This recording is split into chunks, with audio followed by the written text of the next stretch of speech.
हमारे साथ समाजवादी पार्टी की नेता पूजा शुक्ला भसीन इस वक्त मौजूद हैं, जो कैंट विधानसभा से समाजवादी पार्टी के प्रत्याशी की दावेदारी कर रही हैं। आज जनेश्वर मिश्रा पार्क पर अखिलेश यादव आए और उनकी मूर्ति पर श्रद्धा सुमन अर्पित किए। बहुत सारे कार्यकर्ता यहाँ पर मौजूद हैं। आज इस मुद्दे पर आपसे बात करना चाहते हैं मैडम कि ये जो ब्राह्मणों की बात आई है, क्या हुआ कि ये सारी पार्टियां एक साथ ही ब्राह्मणों को लुभाने में लग गई? ऐसा क्या हो गया? ब्राह्मणों का क्या होता है ना कि ब्राह्मणों पर ही लोग राजनीति करते हैं। जैसे बीजेपी भी अगर देखा जाए, हमारी भारतीय जनता पार्टी भी है, तो ब्राह्मणों के दम पर ही कहीं ना कहीं वो सरकार बनाकर भी बैठे हैं। ब्राह्मणों को धर्म बड़ी जल्दी अट्रैक्ट करता है, जात बड़ी जल्दी अट्रैक्ट करती है। या आप अगर बात कर दें हमारे शिव जी की, आप बात कर दें लक्ष्मी जी की या भगवान की, तो ब्राह्मणों को बड़ा जल्दी थोड़ा सा एक उनका इमोशनली पॉइंट होता है। तो इनको जो अभी आप भी डिबेट वगैरह देखते होंगे, जहाँ पे हमेशा एक ही टॉपिक पे बात होती है, या तो धर्म पे बात होती है, जात पे बात होती है। तो ये ब्राह्मणों का कि नहीं, अगर हमने भारतीय जनता पार्टी को वोट नहीं दिया तो हमारा धर्म खतरे में पड़ जाएगा, हमारी जात खतरे में पड़ जाएगी, हमारी भाषा खतरे में पड़ जाएगी। ये एक नैरेटिव भारतीय जनता पार्टी ने सेट कर दिया है। तो ब्राह्मण कहीं ना कहीं ना चाहते हुए भी उनकी तरफ जाने लगा। अब चूंकि 10 साल हो गए इसी टॉपिक को चलते चलते, इसी बात पे, इसी मुद्दे पे राजनीति करते करते 10 साल हो चुके हैं। 10 साल के बाद आपको क्या होता है कि आपको खुद समझ में आने लगता है, अति हर चीज़ की बुरी होती है, किसी भी टॉपिक की, किसी भी शब्दों की अति बुरी होती है।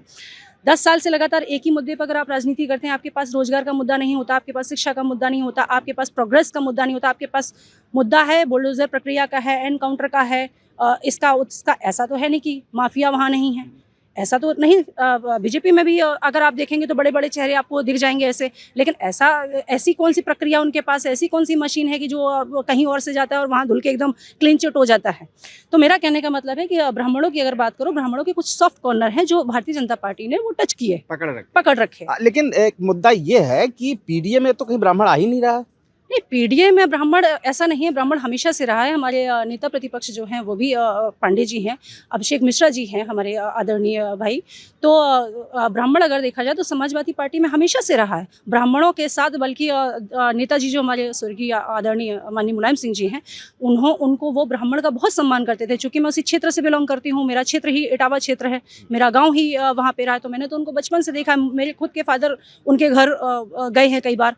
तो जो सम्मान उन्होंने दिया है ब्राह्मणों को, मुझे नहीं लगता कोई और पार्टी दे रही है। हाँ, ब्राह्मणों पे राजनीति करना आसान है, ब्राह्मणों पे राजनीति जो कि भारतीय जनता पार्टी करे, ब्राह्मणों पे राजनीति करना तो आसान है, लेकिन ब्राह्मणों को समेट के चलना आसान नहीं है। शंकराचार्य को लेकर बात की है, अखिलेश यादव ने उनके समर्थन में खड़े हुए हैं, लेकिन भारतीय जनता पार्टी का आरोप है कि उन्हीं के शासनकाल में इन्हीं शंकराचार्य के ऊपर ताबड़तोड़ लाठियां बरसाई गई थी।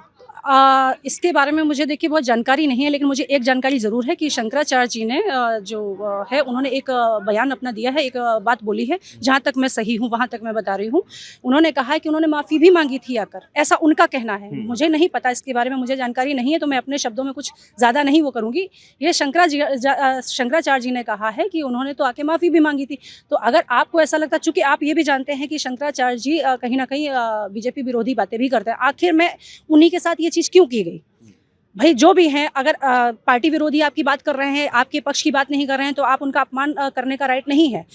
आखिर में हमारे जो माननीय नेताजी पहले जो थे, मुलायम सिंह जी या अखिलेश यादव जी नेता हैं, ये कभी भी ऐसी कोई तुच्छ राजनीति नहीं करते जिसमें वो शंकराचार्य जी को अपमानित करने का काम करें। तो आपकी ही सत्ता में आप बैठे हैं, किस तरीके से शंकराचार्य जी को अपमानित होना पड़ा, इसके लिए उनको या तो माफ़ी मांगनी चाहिए या उनसे कुछ इस चीज़ की क्षमा याचना करनी चाहिए। तो अभी तक ऐसा कुछ सुनने में आया नहीं कि उन्होंने कुछ है।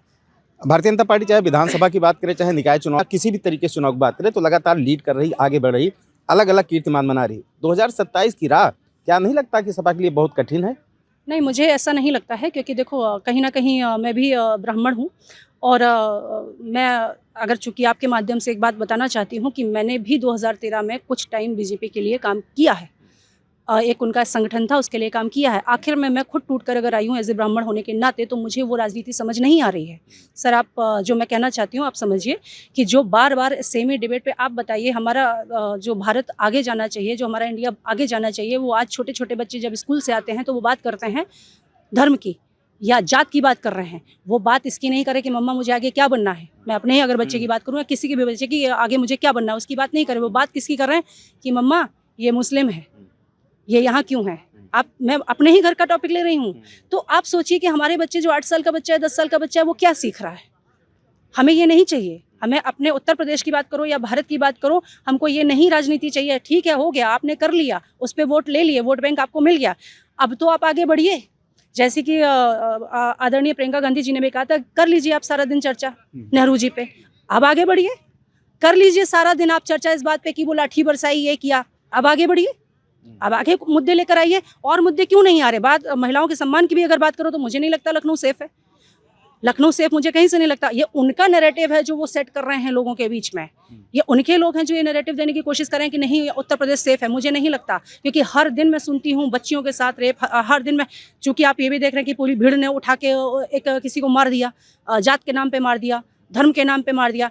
ये केस इतने ज़्यादा बढ़ते जा रहे हैं कि अगर कुछ दिन चीज़ें और कंट्रोल में नहीं की गई तो आगे आने वाली जनरेशन हमारी इसके दंश झेलेगी। ये थी पूजा शुक्ला भसीन, जिन्होंने कई सारे मुद्दे पर खुलकर हमसे बातचीत की। आप देख रहे थे नादिर टीवी यूपी, मुझे दीजिए इजाज़त, नमस्कार।